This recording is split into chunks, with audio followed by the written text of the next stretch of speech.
diameter of the sun. सूर्य का व्यास और धरती और सूर्य के बीच की दूरी 108 गुना है।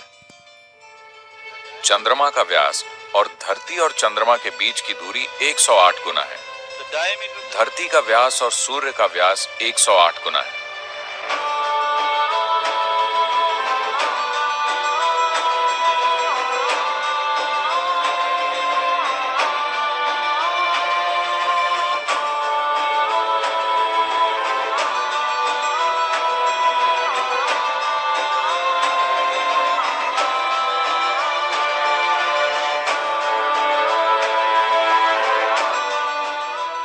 योग का अर्थ है इस बात को समझना और अपने सिस्टम को ब्रह्मांडीय ज्यामिति की सीध में लाना। See, योग की पद्धति में हम शरीर को 114 चक्रों के रूप में देखते हैं।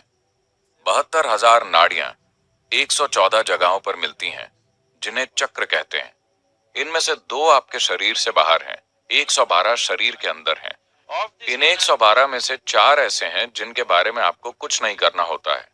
ये उस तरह के, अगर बाकी चीजें ठीक काम करती हैं तो वो अपने आप विकसित हो जाएंगे। तो सिर्फ 108 ही हैं जिनके साथ आप काम कर सकते हैं, इसलिए 108 महत्वपूर्ण है। लोग 108 मनकों की माला पहनते हैं, 108 बार मंत्रों का उच्चारण करते हैं, क्योंकि इन 108 चक्रों पर ही आप काम कर सकते हैं। this 108 108 की संख्या महत्वपूर्ण है और आप हमारे देश में देखेंगे कि हर चीज 108 है, क्योंकि जिस ग्रह प्रणाली में हम रहते हैं उसमें ये बहुत ही खूबसूरती से प्रकट हुआ है। पृथ्वी के डायमीटर का 108 गुना सूर्य का डायमीटर है। सूर्य के डायमीटर का 108 गुना सूर्य और पृथ्वी के बीच की दूरी है।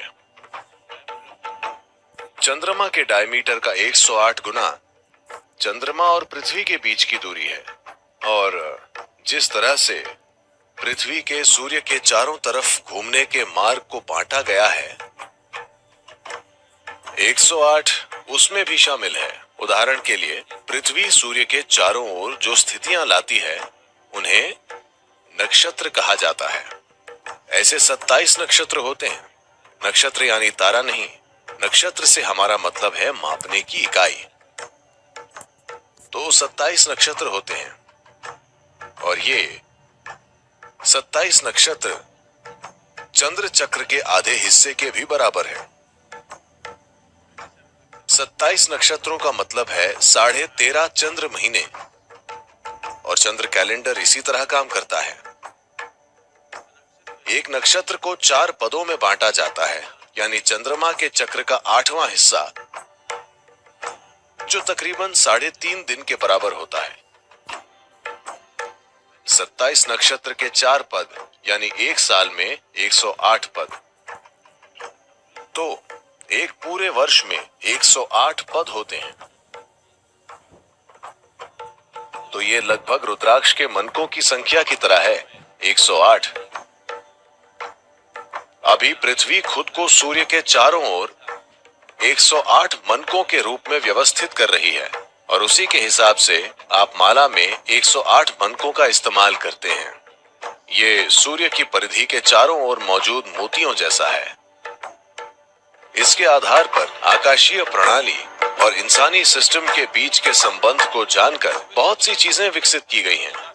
ये बहुत ही हैरानी की बात है कि अब पिछले 6 वर्षों में दुनिया के न्यूरो साइंटिस्ट भी यही बातें कह रहे हैं। इस बारे में खोज होती रही है कि क्या हम इंसानी दिमाग को उसकी मौजूदा सीमाओं से परे विकसित कर सकते हैं। तो आज न्यूरो साइंटिस्ट कह रहे हैं कि आप इंसानी दिमाग को और विकसित नहीं कर सकते, न्यूरोलॉजिकल सिद्धांतों के कारण नहीं, बल्कि धरती के भौतिक नियमों के कारण। इसे विकसित करने का एक ही तरीका है, न्यूरॉन्स का आकार बढ़ाना, ये एक तरीका है, या न्यूरॉन्स की संख्या बढ़ाना, ये दूसरा तरीका है। अगर आप अपने दिमाग में न्यूरॉन्स की संख्या बढ़ाते हैं तो आपकी स्पष्टता कम हो जाएगी। कई बच्चे ऐसे ही पैदा होते हैं, वे प्रतिभाशाली हैं लेकिन वे समझ नहीं पाते क्योंकि उनमें कोई स्पष्टता नहीं है। जैसे जैसे वे बड़े होंगे उनका दिमाग स्वाभाविक रूप से कुछ मात्रा में कमतर हो जाएगा और फिर वे स्थिर हो जाएंगे। अगर वे स्थिर नहीं होंगे तो वे हमेशा बिखरे रहेंगे। दूसरा तरीका है न्यूरॉन का आकार बढ़ाना। अगर आप न्यूरॉन का आकार बढ़ाते हैं तो एक न्यूरॉन जितनी ऊर्जा का इस्तेमाल करता है वो बहुत ज्यादा होगी।